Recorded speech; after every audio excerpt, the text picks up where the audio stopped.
It's March, so let the madness begin. Hello and welcome to this special edition of Aztecs All In as we preview the Aztecs quarterfinal matchup in the Mountain West Tournament Thursday against UNLV at 2:30 p.m. I'm Weiner along with Steve Perez. And how about those Aztec women? Winners of 3 straight in Vegas to make it to the conference championship for the first time in a decade. Hello, Lewis. It's been a long season, and what do you know? Still some ball to play with both the men and women facing the same university on their home court, the UNLV running Rebels. And for the Aztecs and Rebels, it's a rematch of the game UNLV won just a week ago at the Thomas & Mack in Vegas, 62-58. You'll recall the Aztecs made 11 threes in that game, but shot just 28% overall. Jaedon LaDee was held to just 12 points on 2 of 12 shooting. So safe to say the Aztecs have to shoot a lot better, and Coach Dutcher agrees. We'll hear from him and LaDee in just a bit. Despite the recent loss, the Aztecs have had great success at the Thomas & Mack. They are 13-2 in their last 15 games against the Rebels there. In addition, their 45 wins at the venue since the 2008-2009 season are the most by any team in any building in which it has not played at least one home game. That's pretty cool. Another remarkable streak, the Aztecs have won their first game of the tournament in each of the past 16 seasons. So that means they're usually playing on Friday night in the semifinal games. One thing the Aztecs will try to avoid is, of course, another slow start. Against the Rebels a week ago, they fell behind 27-10 in the first half before battling back. Slow starts have been a theme over the past month, and the Aztecs really need to find a way to avoid them. It'll also help if somebody besides Elijah Saunders got hot from outside. It's been a struggle over the past few weeks for the Aztecs' primary three-point shooters, Micah Parrish and Reese Waters. Coach Dutcher says it's time for somebody to come forward. Well, we're ready to head to Vegas, get the Mountain West tournament started, and obviously playing the home team on their home floor to open. We're excited for that opportunity. Haven't just played them basically 2 games ago. Both teams are very familiar with each other.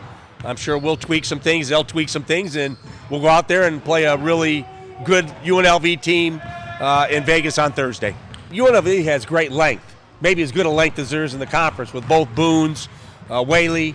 They got size off the bench, and so they're hard to score over inside. And so we have to find ways to get Jaedon opportunities against length, and he's got to do a better job this game if he draws 2 or 3 defenders kicking it out, and we got to make threes. We made 11 threes the last game at their place, which is really good. Obviously, our field goal percentage was 28% for the game, though, and so the 3 kept us in the game. So we have to make better decisions. We got to make some 2-point shots to go along with our 3-point shooting. We have to continue to defend at a high level, defend and rebound.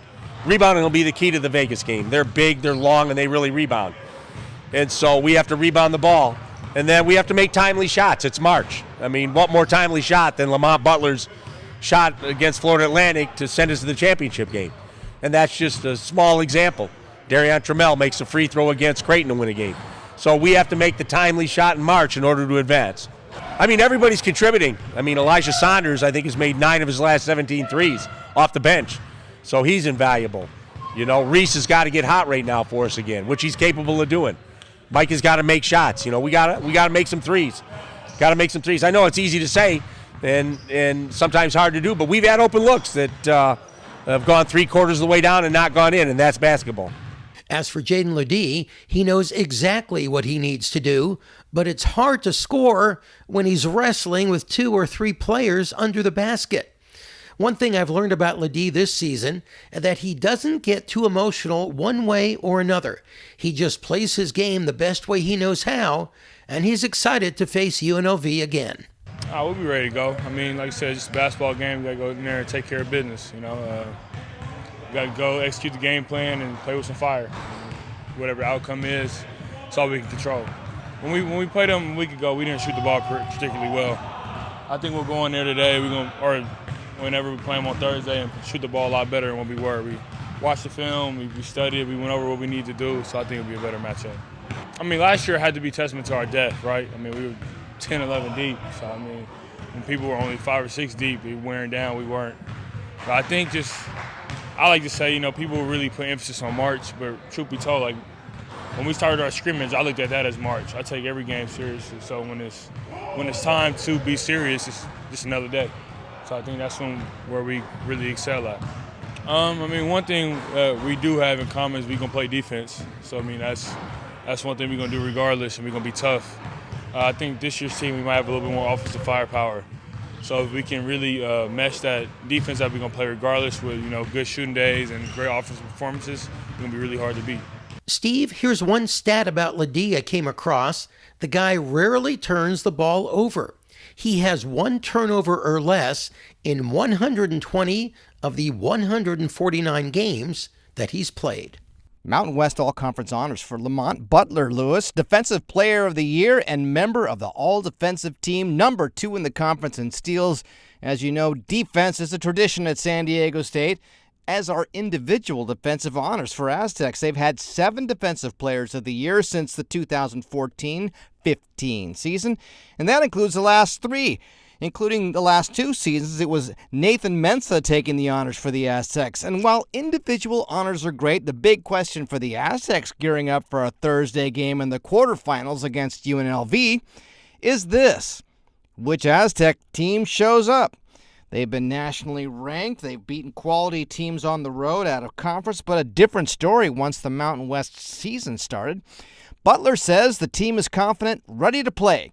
The plan is to start off quicker than their last outing against the Rebels, when, like many of their road starts, they began slow, got behind early, ended up losing. We was ready to play whoever we had to play, and UNLV is just the first game, and we're gonna go out there, play really hard and try to win that game and try to win the rest of the tournament. I say just play with a lot more confidence.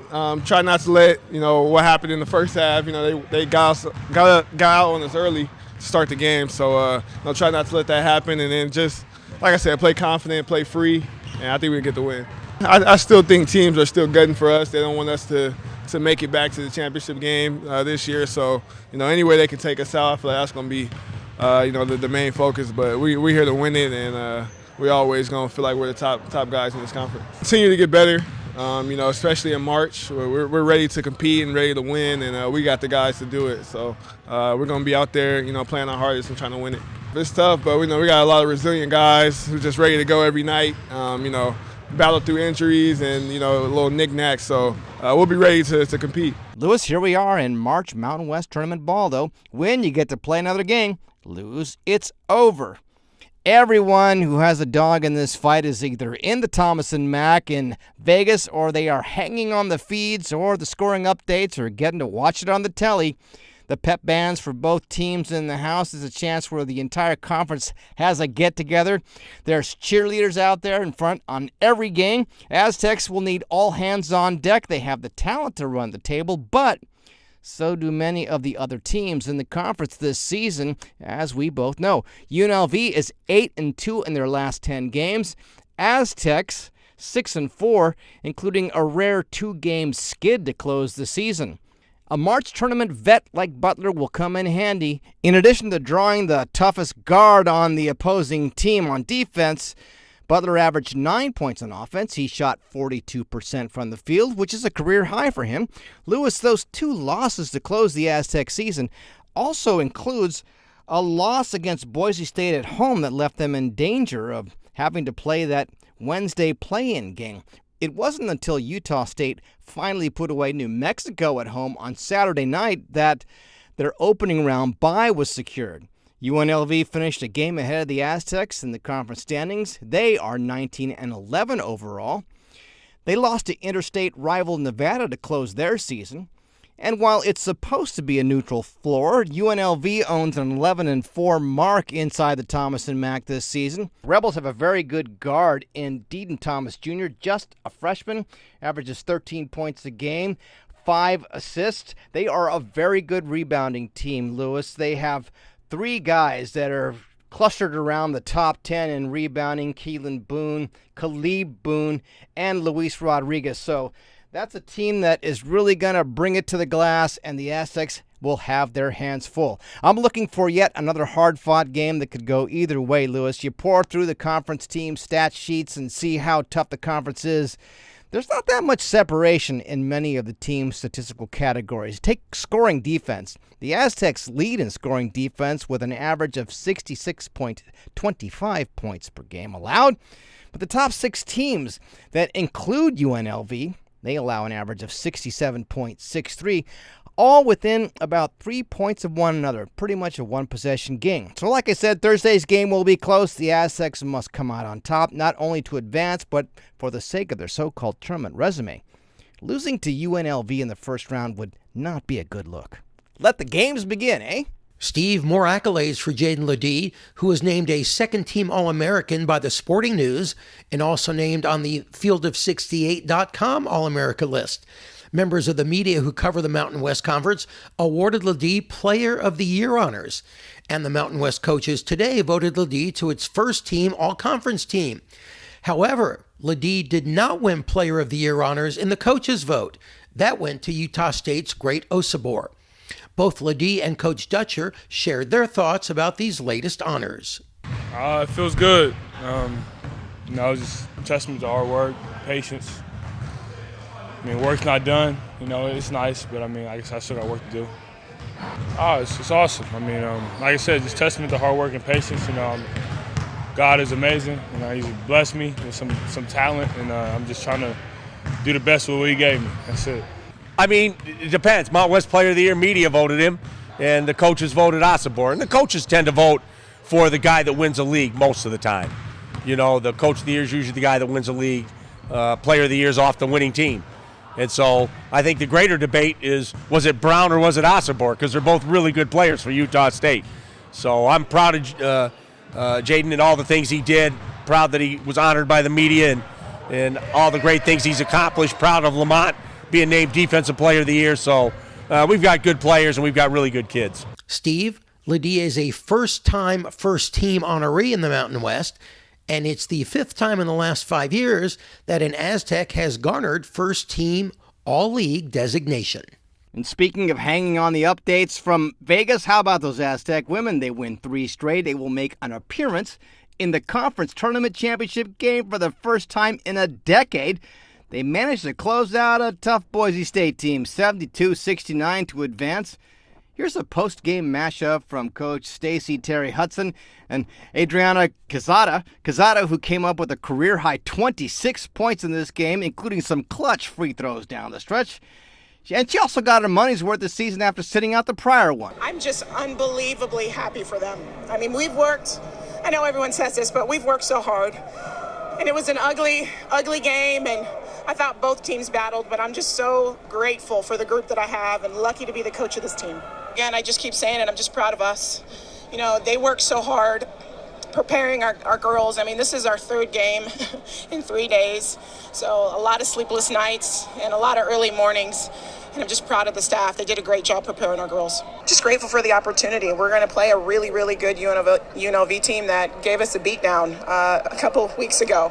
So we're going to go back and watch that and learn from it and try to put our best foot forward and see if we can get a W tomorrow. What makes me most proud is I feel like this is finally, after sitting out last year, I feel like all the work and everything that my coaches working out with me and just having that hope and trust in me, I feel like it's paying off now, and I'm just so excited to finally be here. I don't even know, I like everything. We knew it, but it's just everything, just playing the game. I'm just excited to come tomorrow and play a championship game. Abby Prohaska pulled down a team-high 8 rebounds, actually left the court at one point during the game after taking a brutal shot on a screen. It had her down on the floor for a bit, but she ended up coming back in, finished with 9 points, 3 assists, 3 steals. Their record is now 22-12, and they need to figure out UNLV, Lewis. They have lost to the Running Rebels twice this season. And that'll wrap up this special Mountain West basketball tournament edition of Aztecs All In. Don't forget, you can find out the latest by following us on the X, or the Twitter, or whatever you want to call it, at Aztecs_all_in. And you can drop us a note at AztecsAllIn@gmail.com. So For Louis Weiner, this is Steve Perez saying thank you for checking us out, and talk to you soon.